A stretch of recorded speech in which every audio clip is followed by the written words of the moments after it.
So, what's motivating us? And the challenge, right, that you face and almost all schools in the US are facing, and particularly post the pandemic, right, as we've had seen an increase of chronic absenteeism, along with that, an associated increase of maybe student disengagement or a lack of strong engagement. And both those are sort of, undermining academic performance. And it turns out that one of the strongest evidence-based strategies that have been shown to really be able to address this is really something that is under the control of schools, right? Because it really involves relationships and data. And those are both things which really can be generated at the school level. So that gets us to this idea of school connectedness, the next slide. Um, and what school connectedness is through various learnings over time and research efforts and studies, is that it's really boiled down to that if students have four types of connections, they are much more likely to come to school, do well in school, get good grades, graduate at a higher rate, and also have better physical and mental health, and engage in fewer risky behaviors. So it's as close as we actually have to sort of a universal prevention strategy for just about everything, right? And the way to the four parts of connectedness are that the students are connected to an adult, and it's often, at least one, but it's better if it's more adults who they believe both cares about them as a person and wants them to succeed in school, both those things together. They also have a supportive peer group.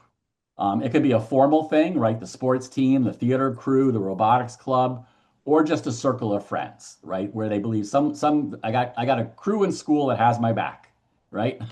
um, they believe that they're schooling at least part of the time, because we know, schooling can't always be like, quote, fun. Sometimes it's like hard work and you just got to work hard. But that part of schooling is being connected to a purpose greater than themselves. They feel that their actions, either who they're learning or their actions in schools, they're helping other people. And there's actually studies, believe it or not, that even shows for math homework, if the kids believe the math homework somehow is aligned to helping other people ultimately, they will study harder. And if you think about ourselves too, that's true for us. We often, like, if we think what we're doing is, maybe good for us, but also good for others, we're extra motivated. And this is actually an area where sometimes with like middle and high school kids, for all the right reasons, we're focusing like on this is about your future. You're doing this for your future. Here's why you should do this. And that's an important motivation. But we sometimes forget they're also motivated by saying some of the stuff you're learning, some of the stuff you're doing is also going to help others. And so that's actually a powerful point of connection.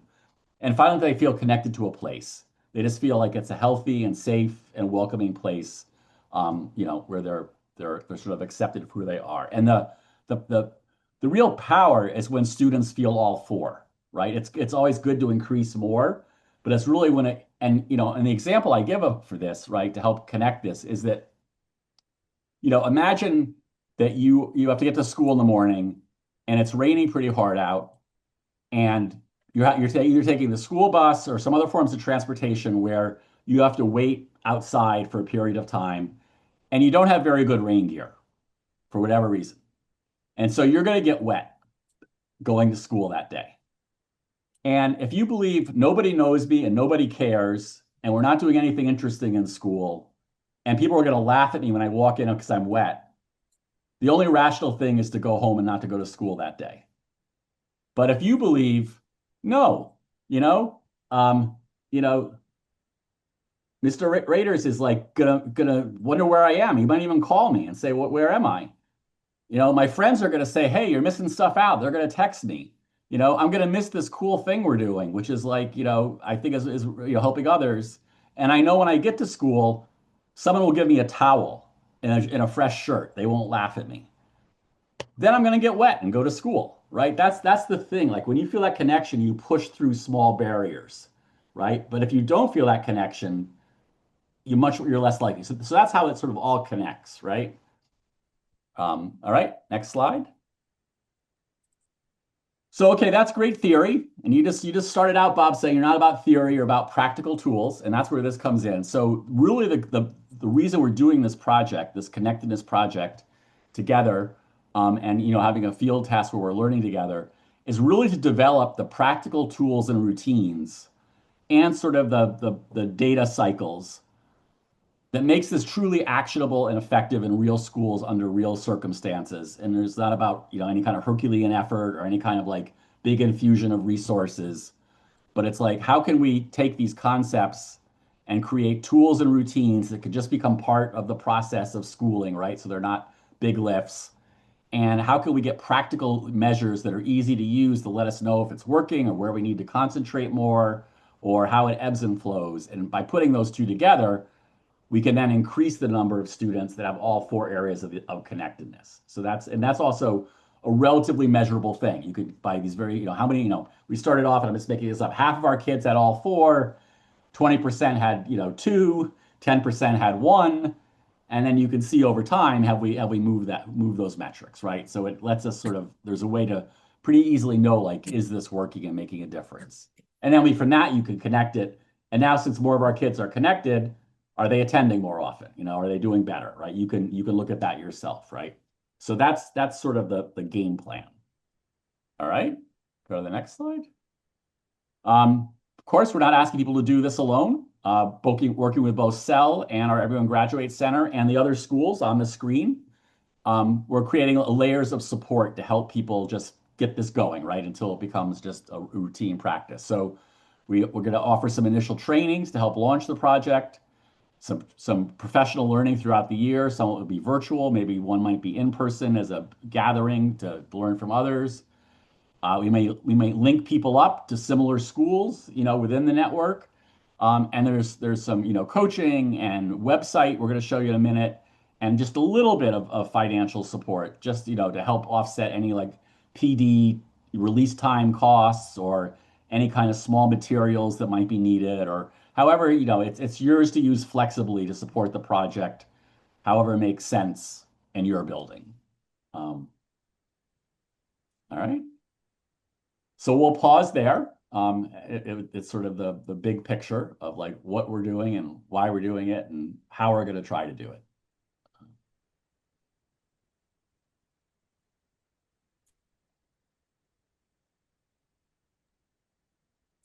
So don't be shy to ask questions. Maybe some of you have asked me questions that help to clarify your involvement in this process. Maybe re-ask one or two of those to Dr. Balfan so he can clarify that what I told you was accurate, or any other elements of what he just went through on the procedural side.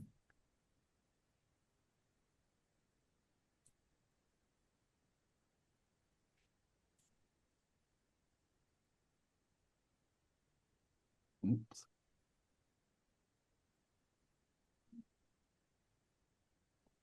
Let's do this another way. Give me a thumbs up if what he said is jiving with what you understood to be the aim of the project, the particulars of the project, and so on. And if that's the case, we can move on. Okay.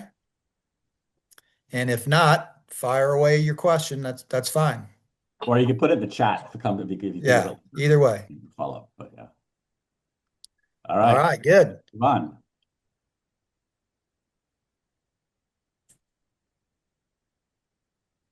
We can go to the next slide then. Keep on going. All right, Jerry, it's over to you. Thank you, Bob. And we just love how you've been able to share it all, Mike. I mean, all these thumbs up. So hopefully all the information that everybody's been reading is coinciding with what we're sharing here today. And so we're just kind of talking a little bit on this slide about what's gonna happen in year one. And so the first piece is just establishing that connectedness team.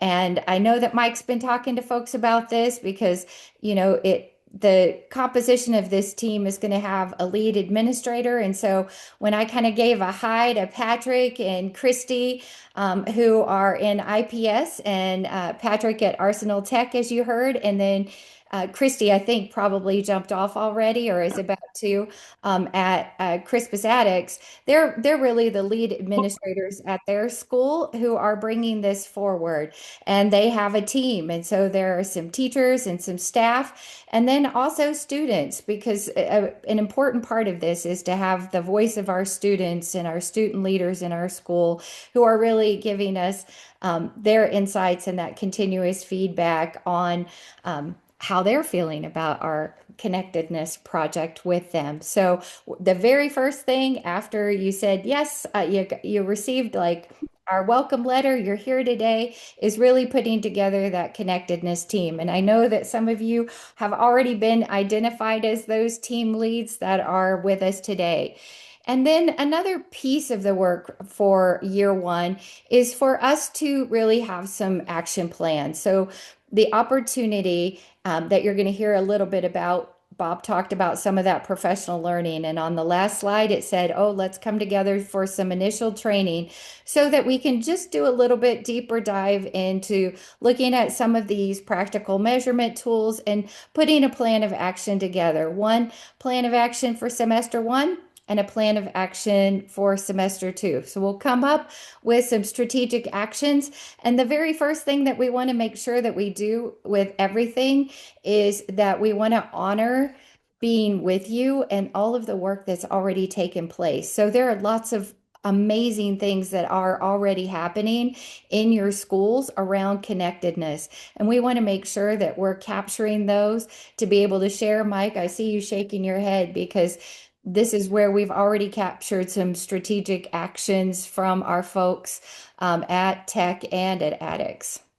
Yeah, and Jerry, let me just jump in real quickly and remind our guests on the call that the reason that Addicts and Tech are being referenced as having already done some of this work is they were a part of the pilot project over the course of this last year. Three IPS schools, national pilot to do this work with our teams. So in that regard, there was a lot of learning that's taken place, a lot of adjustments, a lot of hey, you from the IPS teams, you haven't thought of this, or maybe try that in terms of particulars of the project. And one of those is right there on the left side of this slide, the student voice.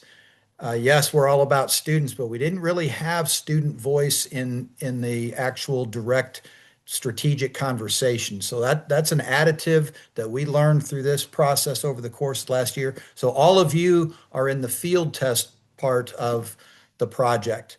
So we moved now from pilot project into field test. That's what this is. And yes, you have two school leaders among your colleagues with this who are continuing the process uh, through from IPS. So with that, please continue, Jerry. Thank you.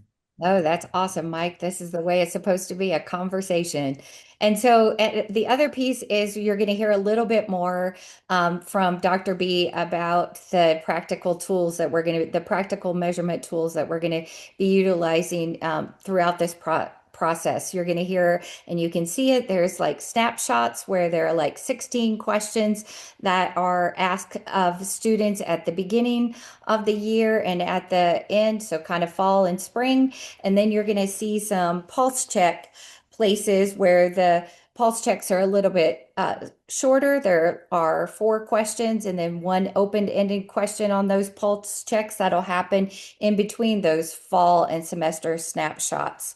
And then we will talk a little bit about something called EdVoice, which is a little chat bot that maybe folks could have 2-minute conversations with as a part of their dive into practical measurement tools as well. And we'll move on to the next slide, Gina.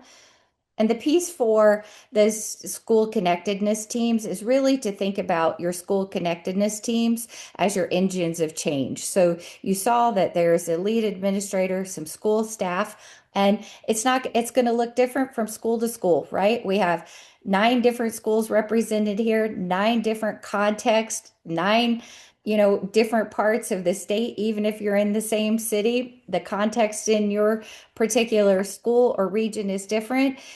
It's going to be a mix of teachers, some students, and then this team is going to work together to do some of that assessing of where are we with connectedness in our school. So we're going to use some of these practical measurement tools. We're going to use what we already know, right? What we're going to bring to the table. We're already doing this. This is how we create that welcoming space in our building. This is how adults are already connected to students in our building. Our peers are connected to one another.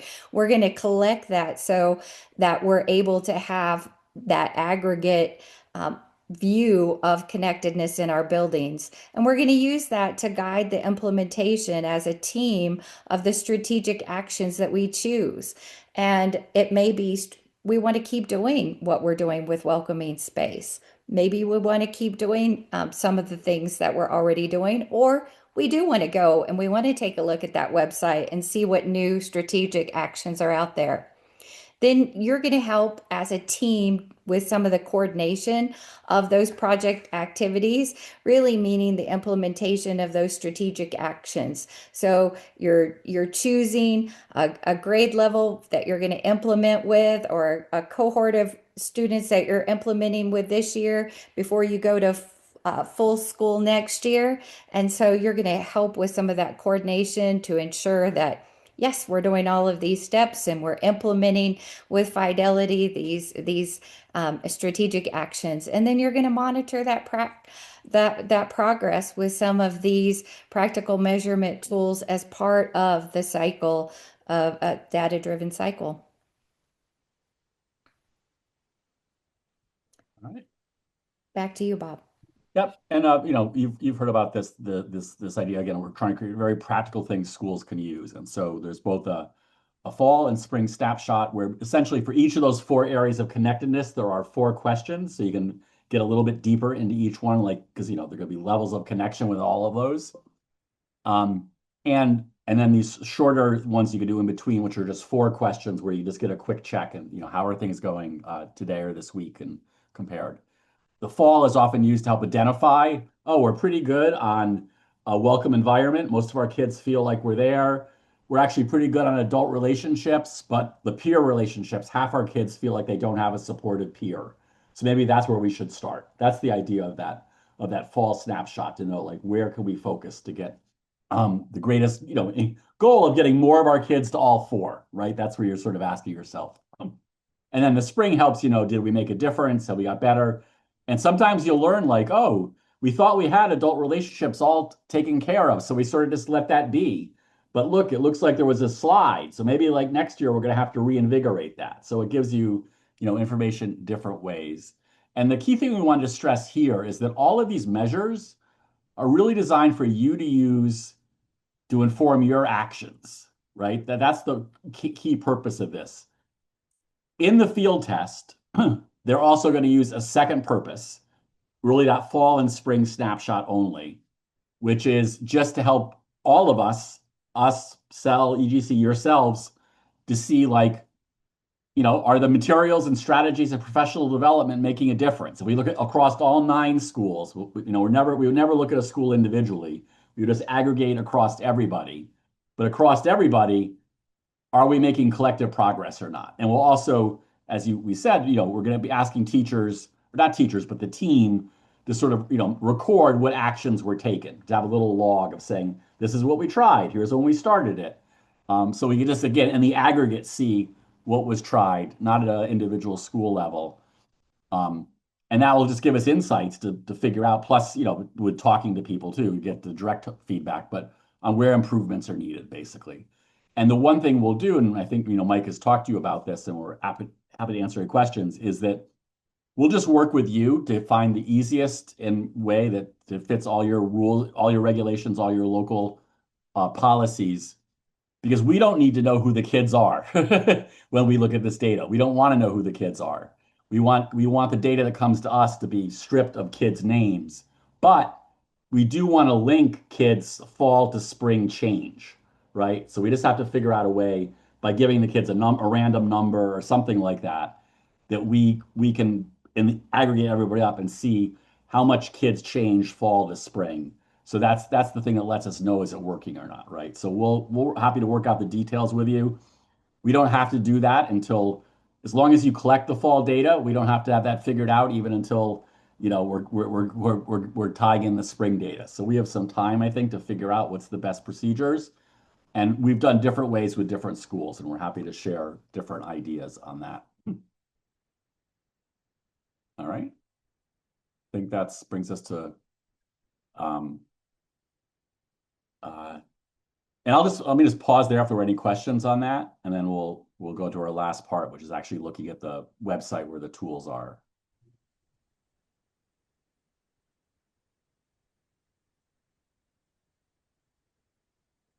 So still generally clear on what's going on? Okay, wonderful. Awesome. All right, And Gina, show us where we can get all these good tools and things they can use. yes, I'm happy to walk you through the website. You'll on the slide you will see that we have a link as well as a QR code you can scan right off the screen. Um, we'll we'll probably share the link and the QR code later on as well. But I'm happy to walk you through the website. So this is our shared resource hub. And let me walk you through how it's organized. The first page, first of all, can you see my screen with Yes. the light on it? Okay, great. The first page gives us the big picture. It explains what school connectedness is and why it matters, and how we can help students feel more connected, and of course, the four components of school connectedness that we just described. And then it moves on to the implementation guide and resources page, as well as we have a little link for FAQ. And if you click on this implementation guide and resources button, it will lead you to the second page where you will find the practical tools that you can use. It starts with the implementation guide, um, which gives you an overall picture of this multi-year process from building a school connectedness team to gathering data, using student feedback, applying strategic actions, and even expanding it to school-wide. And you will find this very nice video and infographics for you to listen to and watch to kind of grab an overall picture. And we also have practical resources that you can use. It starts with fact finding, which Bob just described. We have the connectedness inquiry as well as connectedness measures. From like here and there, you'll find links that shows examples of what these fact-finding tools are. So if you click on it, you'll see these samples of, say fact-finding matrix, which will help you identifying the strength or needs or even remaining where your remaining weaknesses are. So you'll have some links that leads to specific examples. And we also have foundational routines, which are consistent school-wide or grade level practices that help students, regularly build stronger connectedness to, of course, adults, peers, purpose, and welcoming school. So these foundational routines are kind of we're framing them as like core actions that can be integrated into students daily practices across the four areas. So they are not necessarily divided by the four components that we mentioned, but we're imagining them as like cross-cutting that can be regularly implemented in schools, in classrooms as well as schools. If you click on each foundation routines, you'll see that you have a brief description and as well as a lesson plan. If you click on it, you'll see these lesson plans ready for you to use in classrooms or in your school. All right. Gina, if I might give a quick commercial for the approach of the EGC and the grad partnership folks kind of writ large, as well as a plug for the good work from IPS as the pilot project. What you just saw, this breakdown and links and all that is greatly refined from a last summer meeting that was the link was a spreadsheet that kind of blew the participants from IPS away. Like, whoa, it's too much, and we need it broken down by lesson. Can you create a lesson plan? How much of a lift is this going to be? So that's kind of part A. So kudos to the grad partnership folks for listening, which is again very indicative of their approach. That they are researchers. They are not the experts on how to connect with students per se. We all recognize that's you in the field doing that, you and your students, or you and your staff rather, with students. Um, the other piece of that is that in doing that refining of the links, you will have the opportunity to add your own. As in, for example, one of the options that came from Tech High School was something that was not already on the laundry list of options. So their strategic action that they developed will go into this best practices piece. So please know, again, this is not a delivery of everything known to man. You will have the ability to add to that, and it's pretty. I think it's pretty cool to have. Tech High School will have their own element in this national best practices piece. So just wanted to add that, Gina. Thank you. Thank you so much, Mike. Yeah, that's really helpful. Yes. And yeah, just like Mike mentioned, we really intended this to be like co-creation, right? It's not like these are the actions that you have to take, right? We are kind of providing examples where you can start, or where you can kind of, explore ideas about different foundational routines or strategic actions that strengthen students' connectedness. So yes, yeah. And yeah, moving from foundational routines, which were kind of core actions, down to more specific strategic actions that we divided by the four components. So we have a few under connected to an adult, a few for welcoming space, as well as peers and purpose, right? And the same thing, if you click on each strategic action, you'll find a brief description, like how much runtime you need to expect, how much setup time you might want to plan for, and where it fits, whether it's good for school level or classroom level or both. And you'll find a lesson plan here.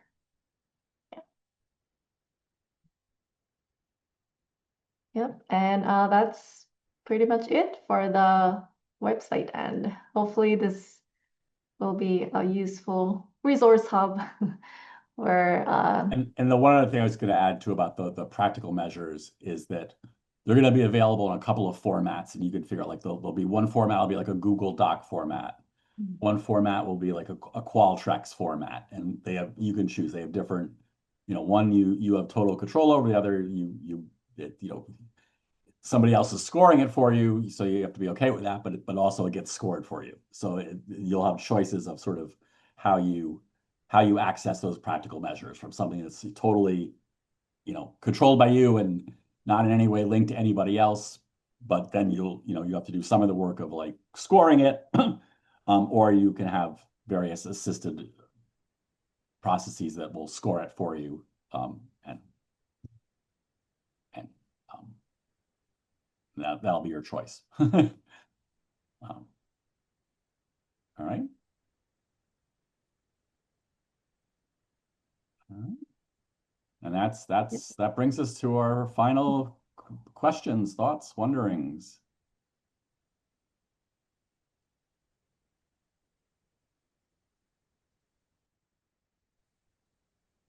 And really our goal, right, is to make this something that's very like practical and doable. And we ask you to, as you said, pick a grade or a cohort of students to start with, just figure out what the starting point is, figure out where the most effective thing to work on next is, give it a try, see if it worked, share the learnings, look again in the middle of the year, try a second thing, see if that works, share the learnings. And collectively, by the end of the year, we'll be much more knowledgeable about what works for what kids under what situations, and it is doable in the conditions we all have to live under, right? And not expecting us to have big shifts in conditions to make it work. So that's really our goal. And we're very excited to work with you on that and look forward to your feedback and as Gina said, your co-creation to further enrich and enliven the ideas we have to share with everybody. Again, one of the key concepts with this entire organization is the idea of working with all of you, not presenting to all of you. And so along those lines, we will collaborate often. And that said, Dr. Bob will not be on every single call. So you've got access to him today. Take advantage of it to fire some questions at him if you'd like right now. Plus, I think Patrick and Christy are still on as those who have participated in the pilot project. Maybe some things that they've learned that can help put us all in moving in the right direction. And that said, we realize that time is extremely valuable, and if you don't have more questions, okay, it's one of those where we'll develop more questions the more we know. We understand that. So fire away. Bob, I'll ask you a question. On your model with the rollout at IPS, did you guys do a cohort model? Did you focus on freshmen? Did you just pluck? How did you select in the model or the initial kickoff for this? What was the model they used? It was again, it was a subset of students, and different schools chose different things. So one school focused on their ninth grade, and one school focused on an early college cohort. To be honest with you, we encourage the grade level idea as opposed to like just the cohort. And in many ways, I would encourage the ninth grade version of that because like they're new to the school, they don't have connections yet, right? I mean, maybe a school is a 612, it's different, but if it's a traditional high school, they may be coming from, depending on the size of the district, but more than one middle school. And so that's often, we know the freshman ninth grade year is very important, right? And so that's if you want, kids to start right, you want them to start connected. So that'd be my personal advocacy, but I believe any grade you choose is good. Or if you want to go with a cohort of kids, that's also fine. It's best where to start to make it doable and to learn something from it and to be in a position to have it grow. So that's your call. But some have done grade, some have done cohort. Greg, along those lines, I'll also say that two things. One, the key to that is your call, not our call, not my call, not his call, your call as a school. What is in the best interest of your students? That said, when I presented the project at the Rec and Cart meeting to the counselors, and I asked them, okay, if you were able to make this decision, who would you hone in on? And it could be cohort or it could be a grade level. I think it was like 80% of the room said freshman. Others chose early college. Others chose at-risk students. Non-athletes was one, but overall, freshmen. And again, that said, you all will make that decision, you and your leadership team. Great question. Thank you, guys. Do you have a date for any of the training that you said over the summer or any of that? I believe the team will be following up with everybody right away to help get that schedule. We will try to adapt to your schedule and what's doable for you, but we would like to get something scheduled before the start of the next school year. Thank you.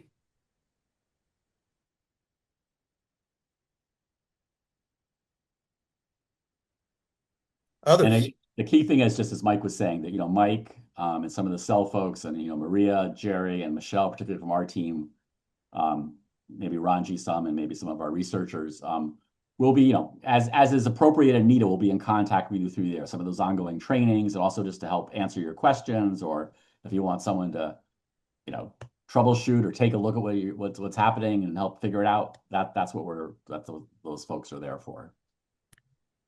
And relatedly, just like the cell model itself, like quad meetings, some of those collaborations may be one or two of you in a regional area, bring you two together with me coming to you. So we'll figure all that out as we go. Again, the quality of your questions indicates that you're getting this and you're already thinking, and that's very good. Can I ask a quick question about size of the team? Like you said, we should have like a team of people we're kind of working with. What is the probably the best amount of people? Should we really be focusing on like 5 or 6 adults in the building as your core team, and should they be like dispersed? I'm a junior senior high, so we're 7 to 12. So should we be dispersed amongst those grades? Should we be dispersed amongst the subjects they teach? All of those kinds of things. Yeah, so I think it's first of all, like once you decide, like, are you going to have a focus group or grade for the first year? That might help for that first year narrow it down. But in general, yeah, this is two-part answers. First, the size. Yes, it's somewhere between like that 4 to 6. It's enough so you get varied insight, and it's not doesn't fall to one person to do everything. And people could go to play to their strengths and complement each other. It's also very possible to build this on top of an existing team. Not that you're going to like pile onto their work, but you don't necessarily have to create a new team for if you have an MTSS team or a climate team, or schools have different names, student support team, and it varies. Some of those folks have a lot of responsibility, so they can't. But again, you're going to be in a position to know, how can I get a group of folks that can devote, some time to this. It's not a full-time job for sure, right? But um, and we'll bring a diversity of perspectives. And the thing we did learn is, again, there's many different ways to do this.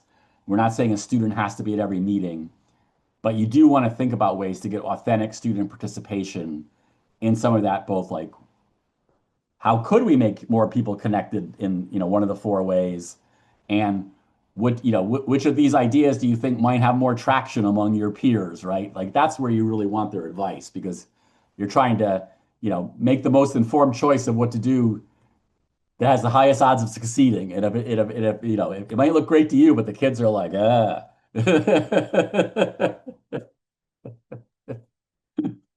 Yeah, like we have here at Winchester, I've formed a student listening group.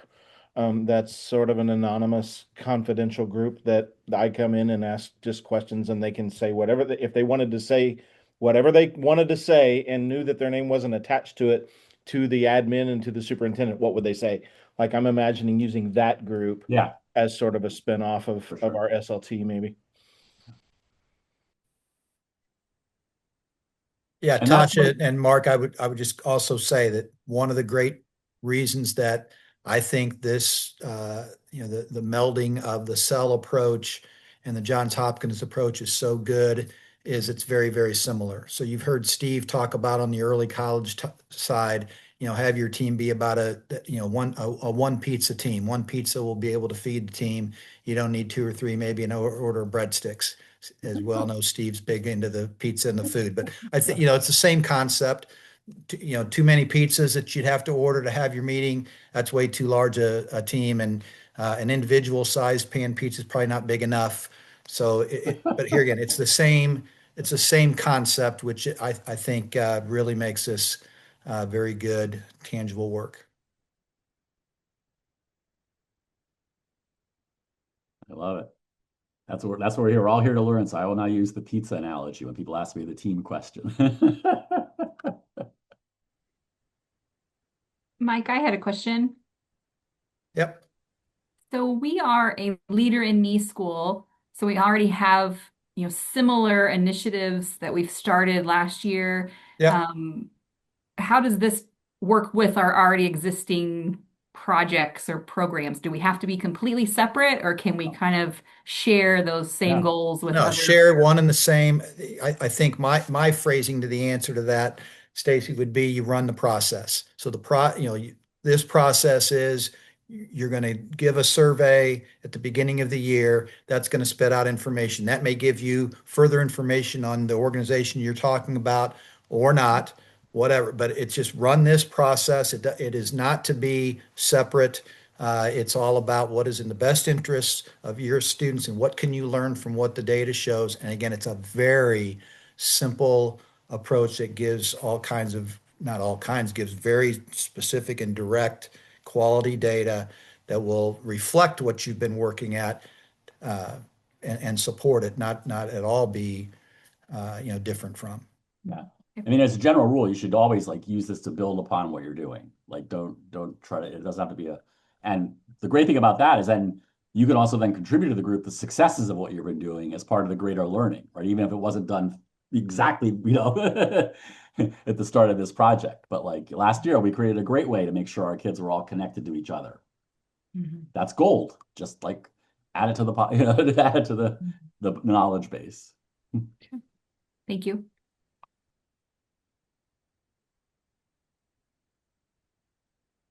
Time for one more question.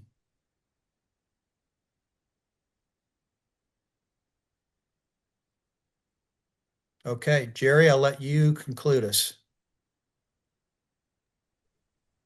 Wow, Mike. Well, I just want to say thank you on behalf of our EGC team. Thank you so much. Thank you for being here.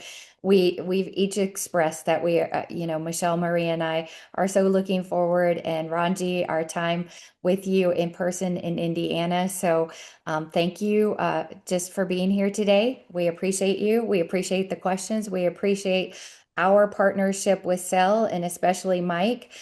Mike has, 9 schools here with us today, and that's because of his relationships. And he's right. It's everything is relationship driven, and on our team as well. So, Zilu helps across many things as a researcher, as does Gina. And so we are delighted to kind of launch our journey together today. And we want to say thank you. And Bob's words are be well and onward. And we will leave you with those. So nice meeting everybody. Take care.